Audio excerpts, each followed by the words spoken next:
लाडकी बहीण योजनेअंतर्गत ई-केवायसी प्रक्रिया सप्टेंबर महिन्यामध्ये सुरू होणार आहे. परंतु त्याआधी तुम्हाला काही महत्त्वाच्या बाबी चेक करायच्या आहेत, जेणेकरून योजनेचे पैसे तुमचे बंद होणार नाहीत अथवा तुमचे पैसे 100% बंद होतील. काय करायचे रीलमध्ये सांगतो, त्यामुळे रील शेअर करायला आणि अशाच कामाच्या माहितीसाठी अपडेटसाठी आपल्या हक्काच्या पेजला फॉलो, चॅनलला सबस्क्राईब करायला विसरू नका. नमस्कार मित्रांनो, मी विराज.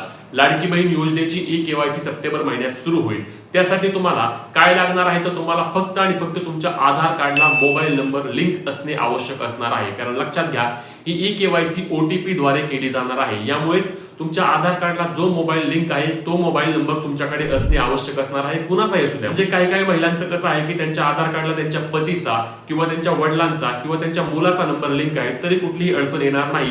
फक्त तो मोबाईल नंबर तुमच्याकडे असणे आवश्यक असणार आहे. त्यावर एक OTP जाईल, तो OTP टाकायचा आहे. तो OTP टाकल्यानंतर तुमची ई-केवायसी प्रक्रिया 2 मिनिटांमध्ये पूर्ण होणार आहे. तुमच्या मोबाईल मधून तुम्ही करू शकणार आहात. सुरू झाल्यानंतर त्याबाबतची सविस्तर व्हिडिओ येईल, त्यामुळेच आपल्या पेजला फॉलो करून घ्या आणि रील शेअर आणि सबस्क्राईब करायला विसरू नका. जय महाराष्ट्र.